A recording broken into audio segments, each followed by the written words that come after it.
What's up, you guys? So today we're going to do a little quick video on how to do the oil change on a 2017 Z650. I just got it not too long ago. If you guys want to check that video out, it'll be right there. But yeah, I did a little walk around, kind of see how I get it.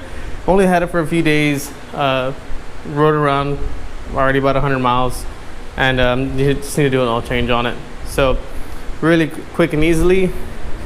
Everything that you're gonna need is gonna be right here on the right hand side. So I don't have a center jack stand, so I'm using this 2x4 just to hold it up straight. I rode it around for a few minutes already just to kind of get it to warm up a little bit. So right here on the driver's side, only two things we need to worry about is right here, the drain bolt.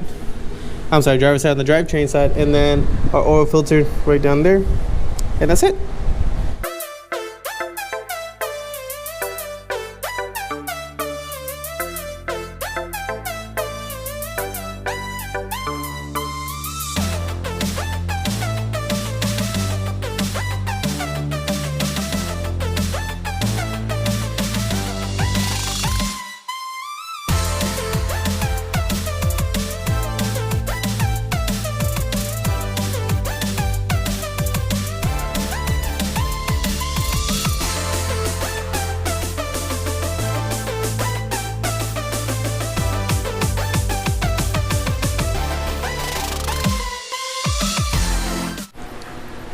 Alrighty guys, so I'm back. So I already took out the drain bolt, and now all I'm gonna do is open the filter.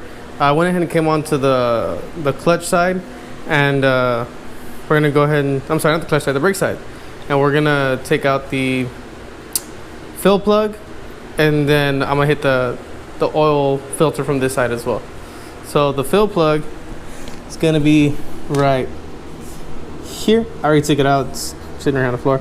Then I'm gonna hit the drain plug on this side. So in the time lapse, you should be able to see me. I just placed this shop towel just right on top of the exhaust, just so that way whenever I open up the filter, if anything does leak onto the exhaust, it won't make that nasty smell, burnt. I don't really like that. And also too, it'll make it a lot easier for us to find out, to make sure there's no leaks or anything later on. Well, here we go.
Alrighty guys, so I just wrapped up this whole thing.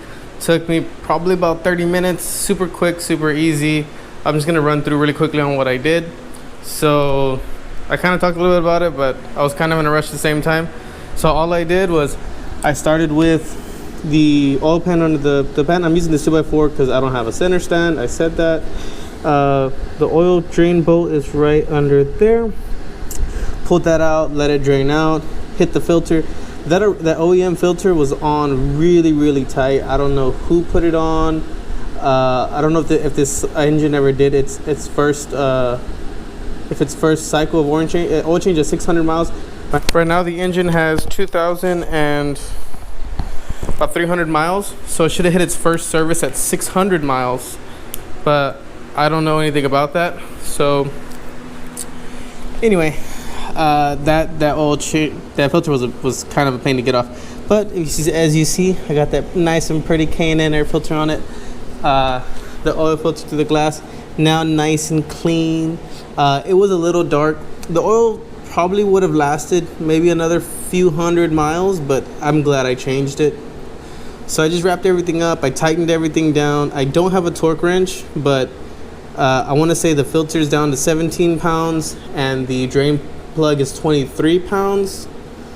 But I don't have a torque wrench just yet, but I've always changed oil on cars and things like that, and I've always hand tightened the oil filters, gave it about 3/4 more of a turn with the wrench, and then the oil drain plug, I just gave it a nice torque down, and same thing, gave another 3/4 turn with the 1/2 inch wrench.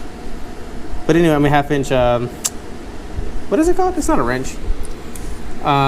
Ratchet. There we go, ratchet.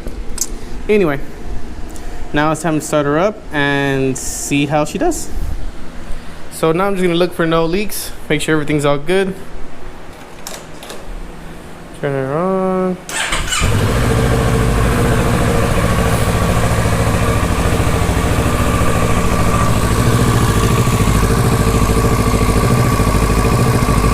So I'm just gonna let her run for a few minutes and just see if I see any leaking, anything coming out of anywhere. If you can see, the oil in the pan is very still. There's no droplets anywhere. There's nothing hitting anywhere.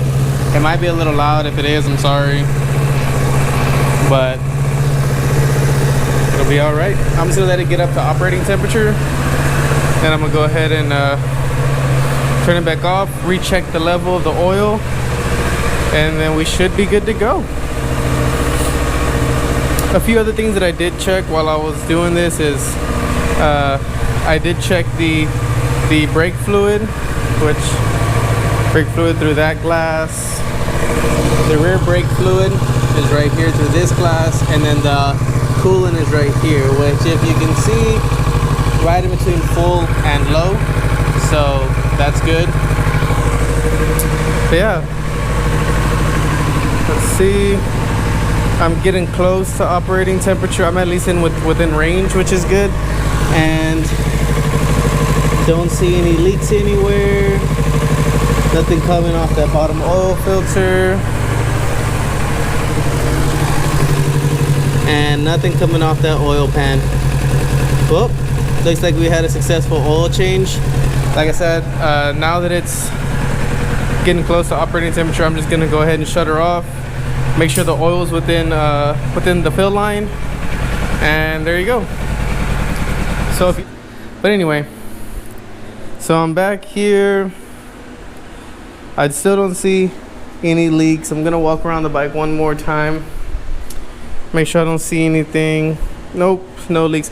I'm gonna give it one once over once the bike cools down a little bit with the rag that I had, just to kind of wipe off any excess that was left over from the oil change. I should have did that before I turned the motorcycle on, but you know, it happens. Hope you guys liked the video. I'm doing more stuff on this one. On this bike, I also have my truck, my gym that I'm working in right now because this is the only garage I have. So if you like the content, please like, comment, subscribe.